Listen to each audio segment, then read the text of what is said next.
I captured almost $10,000, like 1:10 का trade था। 100 पिप्स का एसएल था और 1,000 पिप्स टीपी निकाला है। पूरा लॉजिक बताऊंगा। मतलब ये अभी तक का बिगेस्ट ट्रेड है। इसके पीछे की साइकोलॉजी क्या थी वो सारे पॉइंट डिस्कस करूंगा। तो पूरा वीडियो देखना।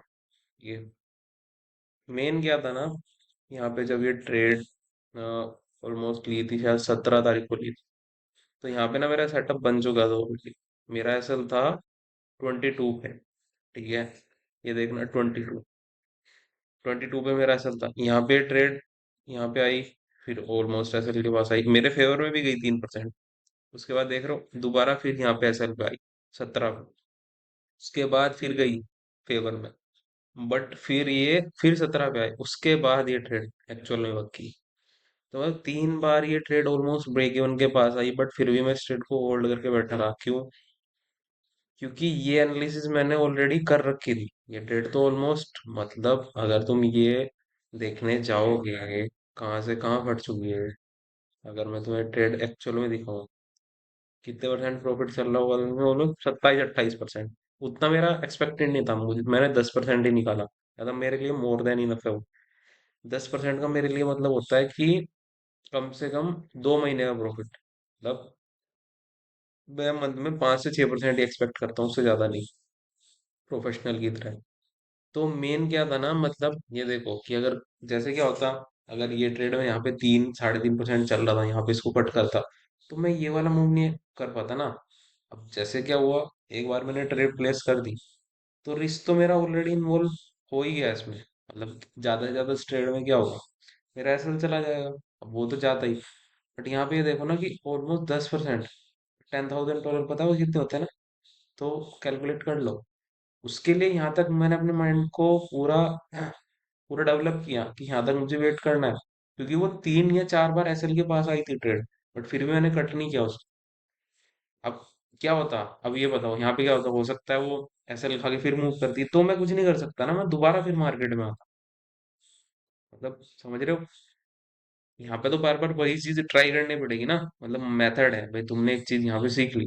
अब अगर जिस जिस टाइम तुम गलत हो के फिर क्या करोगे, दोबारा ट्राई करोगे ना उसको, सेम चीज। वो ये थोड़ी कि तुम बैठ जाओगे ऐसे। तो यहाँ पे भी सेम सेम स्टोरी हुई। इसको क्या हुआ ना, फिर 4 आवर पे मुझे कन्वेंशन आ गई थी कि हम जाने वाले हैं। ठीक है, बेसिकली क्या हुआ था ना, ये कैंडल जब क्लोज हुई, इसके बाद भी देखो ये कैंडल भी आई थी ऑलमोस्ट सिर्फ 40-50 पीस बचा था ऐसे से। उसके बाद अगली कैंडल कितनी बड़ी बटी। तो वेट जब तक नहीं करोगे तब तक तुम्हें रिवॉर्ड नहीं मिलेंगे। सबसे बड़ी दिक्कत क्या होती है ना, लोग वेट नहीं कर पाते। मतलब अपने उनको अपने सेटअप पे बिल्कुल ट्रस्ट नहीं होता। मोस्ट ऑफ लोग क्या करेंगे ना, इसको ट्रेड को यहीं पे कट कर देंगे, क्या कहते हैं अपना, इधर ही। यहाँ पे 3% मिल रहा होगा ना कि भाई निकलो। मैं तो 1:1 1:2 भी बुक करता हूँ, बट इस ट्रेड को ही मैंने 10% की होल्ड किया। क्योंकि मैंने अपना माइंड कनेक्शन बनाया था पहले ही। ठीक है, ये जो ये वाली रेंज थी, ये देखो रहे हो मैंने यहाँ पे क्यों नहीं कट की। क्योंकि 1, 2, 3, 4 बार टैप हो चुकी थी। मुझे पता था कि अगर एक बार ये रेंज ब्रेक हुई, उसके बाद हम लंबा जाने वाले। तो इसीलिए हो सकता है वो इसी में हो जाती ब्रेक। ठीक है, इसीलिए मैंने इसको यहाँ पे होल्ड किया। बट क्या हुआ ना, ये रेंज बहुत बड़ी थी। मतलब इतना बड़ा मूव आ रहा था, बार बार इसी रेंज में घूमा जा रहा था। तो वही था, इसीलिए इसको इतना होल्ड कर पाया। मेन क्या होता है ना, सेटअप तो हर बंदा ढूंढ ही लेता है। मेन क्या होता है, ट्रेडिंग होल्डिंग, वो कोई नहीं सिखाता तुम्हें। मतलब क्या होता है ना, कुछ लोग 40 पिप्स में खेल रहे हैं, 50 पिप्स में खेल रहे हैं। अब उनका क्या ना, मतलब क्वांटिटी क्वालिटी वो वाली बात होगी। अब तुम अगर रिस्क कम करके बैठे हो, एग्जाम्पल तुम्हारा रिस्क 2,000 है और तुम सोच रहे हो कि 50 पिप्स में 2,000 का 10,000 बनेगा, वो कई बार बनेगा कई बार नहीं। बट जो प्रॉपर मेथड के साथ अगर बनाना है, जैसे इसमें 1,000 का रिस्क करके $10,000 बनाए, तो वो छोटी बात नहीं है। तुम्हें लग रहा है वो छोटी बात है, मतलब मेरे लिए तो बहुत बड़ी बात है। क्योंकि क्योंकि वो मेरी पहली ट्रेड थी जो मैंने इतना होल्ड किया। मतलब होल्ड तो मैंने 1,500 2,000 पिप्स भी किया, बट रिस्क उसमें अब मेरे रिस्क बढ़ गए। पहले रिस्क कम होते थे, अब रिस्क इंक्रीज हो गया, और वो धीरे धीरे बढ़ते जाएंगे टाइम के साथ। बट मेन क्या था ना कि अगर मैं पीएनएल देखता, एग्जाम्पल बता रहा हूँ, अगर मैं पीएनएल देखता, यहाँ पे मेरा 4%, मतलब $4,000 चल रहा है। ठीक है, तो मेरे तो दिमाग में आएगा ना कि भाई $4,000, $4,000 तो तुम्हें पता है कि आगे कर सकते हैं हम। बट फिर क्या था ना, मेन कन्वेंशन क्या था कि भाई मुझे इस रेंज को पूरा पकड़ना है।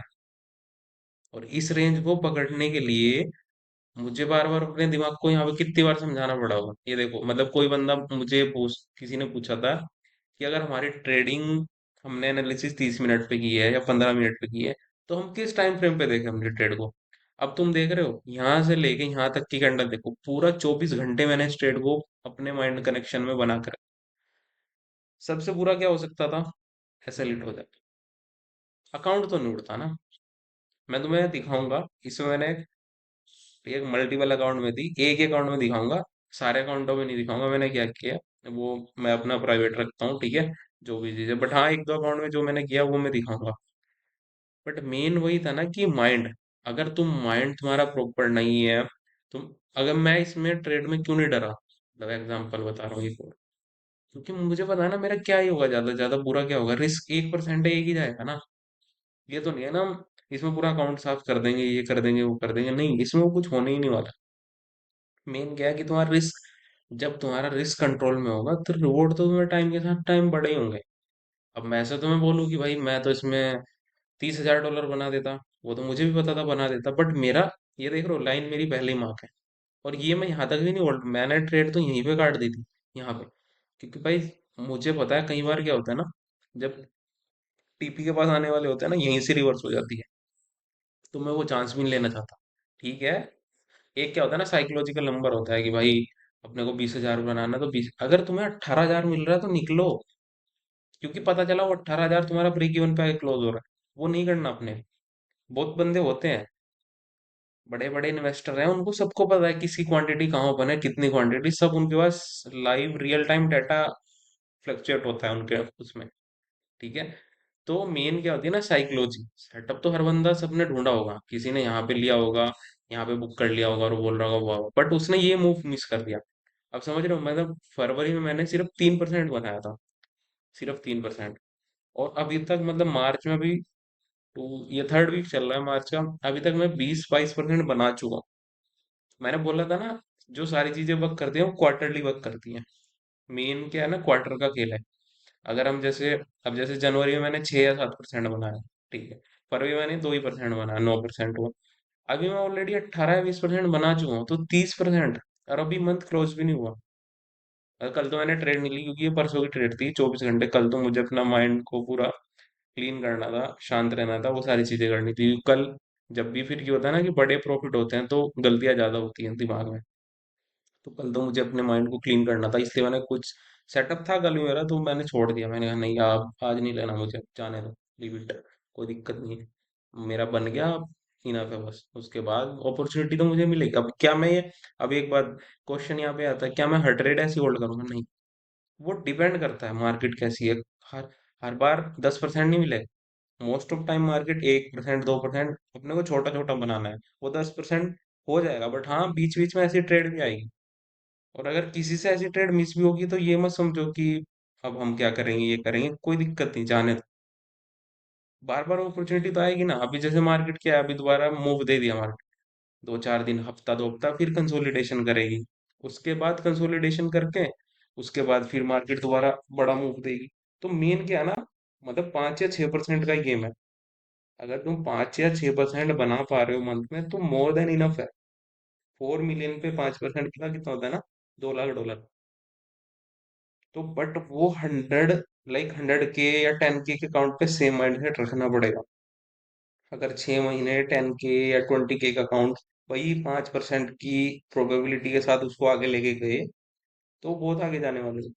अदरवाइज अगर तुम यहाँ पे गलतियां कर रहे हो तो वहां पे भी। ये था बस पूरे ट्रेड का लॉजिक। ठीक है, तुम्हें जो भी समझ में आएगा बताना, कुछ आगे जो भी, मतलब कुछ टॉपिक में समझना है, जो भी है, कोई दिक्कत, कमेंट करना, डीएम करना।